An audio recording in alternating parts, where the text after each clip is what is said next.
Have you ever stood in the produce aisle, staring at a basket of shallots and a pile of red onions, wondering why they look like close cousins, but cost very different amounts? Or maybe you followed a recipe that confidently demanded one shallot, only for you to shrug and grab a red onion instead, hoping no one would notice. At a glance, they seem interchangeable, both purplish, both tear-inducing, both members of the onion family. But chefs insist they are not the same thing. So what's actually going on here? Are shallots just fancy onions with a marketing degree? Or is there a real difference hiding under those papery skins?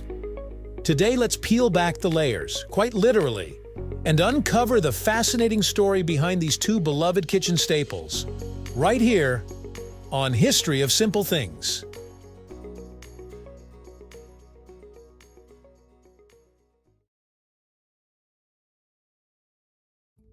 Botanically speaking, shallots and red onions are relatives, not twins.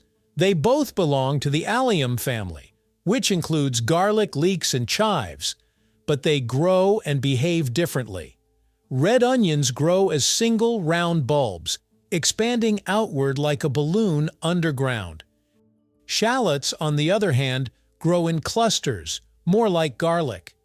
One planted shallot bulb can split into several smaller lobes, all wrapped together, which already hints at their more complex personality. This difference in growth affects everything else, from texture to flavor to how they respond to heat. While they share a genetic background, they evolved for slightly different culinary roles, and those differences become very noticeable once you start slicing. The biggest difference most people notice is taste. Red onions are bold, sharp, and assertive, especially when raw. Bite into one, and it announces itself immediately with heat and a lingering oniony punch. That's why red onions are popular in salads, burgers, and salsas. They hold their own against strong flavors. Shallots, by contrast, are quieter and more refined.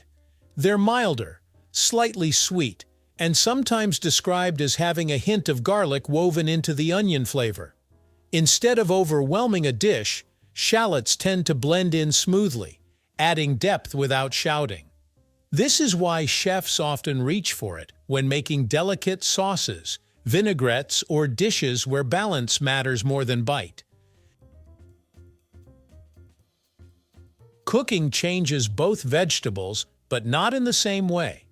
Red onions soften and sweeten when cooked, but they still retain a noticeable onion backbone, especially in shorter cooking times.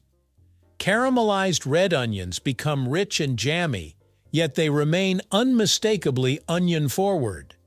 Shallots, however, transform more gently. When sautéed, they melt into the pan, becoming silky and aromatic without dominating the dish. Their sugars develop faster, and their structure breaks down more easily, which is why they're often the base for French sauces and refined dishes. In short, red onions hold their shape and identity, while shallots dissolve into flavor. Raw applications reveal another clear divide. Red onions can be harsh when uncooked, which is why many people soak them in water or vinegar to tame their bite. That sharpness is useful in dishes that need contrast, like ceviche or pickled toppings. Shallots, however, are much more forgiving when eaten raw. Finely minced shallots add complexity to dressings and sauces without overpowering the palate. This is why traditional vinaigrettes almost always call for shallots instead of onions. It's not about tradition for tradition's sake, it's about control. Shallots give flavor without hijacking the dish.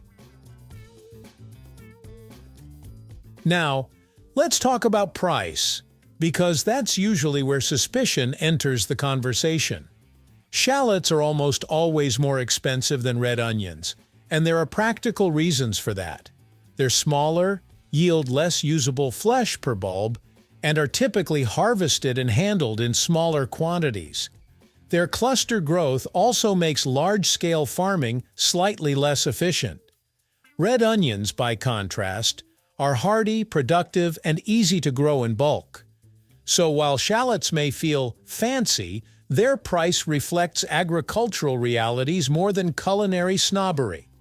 You're paying for a vegetable that's grown differently, not just one with a French name. One quiet difference between shallots and red onions shows up not while cooking, but weeks later in your pantry. Red onions are built for longevity.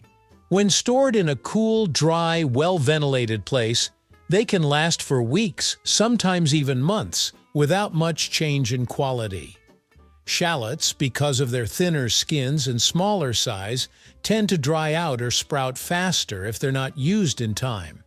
On the flip side, that delicate structure makes shallots easier to peel and faster to prep, which is part of why professional kitchens love them despite the shorter shelf life. In a home kitchen, this means red onions are the reliable long-term residents, while shallots are best treated as special occasion guests. Use them with intention, and don't let them linger too long in the shadows of the pantry. Here's the question everyone really wants answered. Can you swap them? The honest answer is yes, but with awareness. If a recipe calls for shallots and you use red onion instead, the dish will likely taste stronger and more aggressive. If the recipe relies on subtlety, that swap might throw off the balance. Going the other way, using shallots instead of red onions, usually works better, though you may lose some of that sharp crunch and bite. A good rule of thumb is this: if the onion is meant to be a background flavor, use shallots. If it's meant to be noticed, red onions are your friend. In the end, shallots and red onions aren't competing for the same role. They're filling different niches in the kitchen. Red onions are bold, expressive, and unapologetic. Shallots are subtle, smooth, and quietly complex. One isn't superior to the other. They're simply designed for different moments. Understanding the difference turns cooking from guesswork into intention. So the next time a recipe asks for a shallot, you'll know why.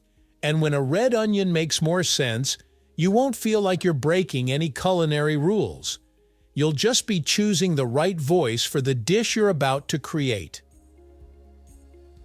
Thank you for watching. If you have suggestions for our next video, feel free to share them in the comments below. We'll be sure to give you an acknowledgement for your contribution. If you enjoyed this video, please check out our other bingeable channels. Thank you for joining us on this journey through the history of simple things. Don't forget to like, subscribe, and stay tuned for more stories woven through the smallest details.